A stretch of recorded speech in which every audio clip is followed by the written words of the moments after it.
is a continuation video of ventilator modes and their definitions. I suggest you, if you are watching this video for the first time, please begin with the part 1 of this series so you can understand ventilators in a better manner and in a simplified way. Let's begin this video with spontaneous assisted ventilation. During the spontaneous ventilation modes, the patient carries out the majority of the breathing effort. The pressure level PEEP at which spontaneous breathing takes place can be adjusted. In all spontaneous ventilation modes, the spontaneous breaths can be supported mechanically. To suit the respective lung mechanics, the speed of the pressure increase for pressure support and volume support can be defined using the slope or flow adjustment. Both adjustments, slope and flow, thus define the duration of the pressure increase from the lower to the higher pressure level. With a slope adjustment, the time is set in seconds. With a flow adjustment, the gas flow is set in liters per minute. This setting directly affects the flow and thus the supplied tidal volume. Let's see the spontaneous continuous positive airway pressure support. In the spontaneous continuous pressure airway pressure, the patient breathes at the PEEP level. Compared to the atmospheric pressure, the airway pressure is increased during the complete breathing cycle, that is during inspiration and expiration. If the patient is too weak to manage the complete breathing effort independently, there is the option of pressure support. Every detected inspiration attempt at PEEP level triggers a patient-triggered, flow-cycled, pressure-supported mandatory breath. The point of time, the number and duration of the pressure-supported breaths are determined by the patient. If the lung mechanics of the patient change, the applied volume varies with fixed pressure support. Next assisted ventilation mode is variable pressure support. Variable PS is a form of pressure support in spontaneous CPAP pressure support. The basic principle for pressure-supported spontaneous breathing remains fully intact and is not modified. When activating variable pressure support, different pressure support levels are applied for each breath. First, the pressure support delta pressure support is set. The level of variation is defined by the adjuster, variable pressure. The adjustment is made in % of the set pressure support, pressure support. The variation variable pressure can be modified within a range of 0 to 100%. Due to the variation of the pressure support, different ventilation pressures and therefore breathing volumes result for each breath. The level of the ventilation pressure is independent of the patient's breathing effort. Another ventilation mode is spontaneous continuous positive airway pressure volume support. In spontaneous continuous positive airway pressure volume support, the patient breathes at the PEEP level. Compared to the atmospheric pressure, the airway pressure is increased during the complete breathing cycle, that is during inspiration and expiration. If the patient is still too weak to manage the complete breathing effort independently, a volume support can be added. Here, a targeted breathing volume is set and the necessary pressure for it applied. Every detected inspiration attempt at PEEP level triggers a pressure-supported, flow-cycled ventilation breath.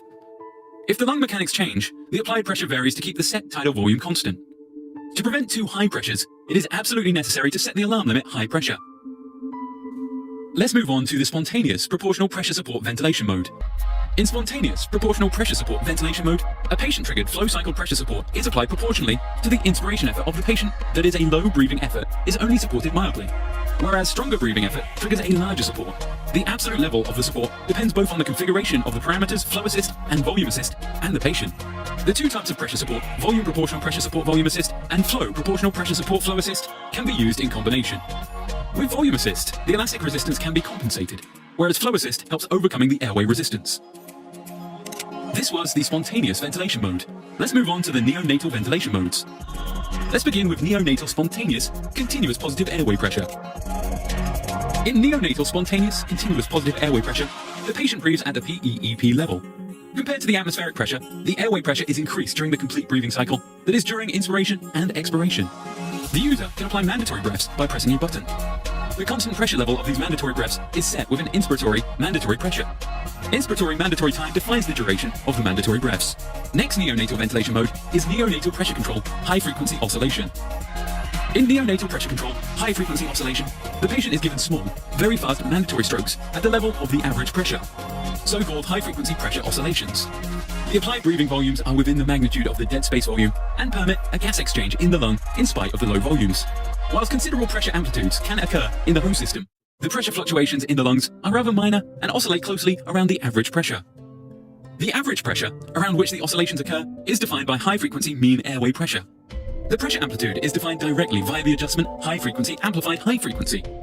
Amplified high-frequency is the difference between the maximum and minimum pressure of the oscillation.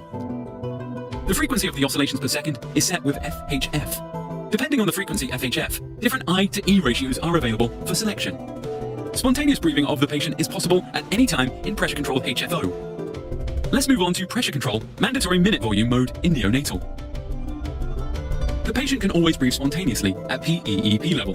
If the spontaneous breathing of the patient is insufficient to achieve the set minute volume, machine-triggered time-cycled mandatory breaths are applied. These mandatory breaths are synchronized with the patient's own breathing attempts. The set breathing frequency is therefore the maximum number of mandatory breaths. During spontaneous breathing at PEEP level, the patient can be pressure supported. As we conclude this ventilation mode and definitions episode, all these modes are available with different manufacture, with different terminology, only engineers to understand how the setting changes the ventilation patterns.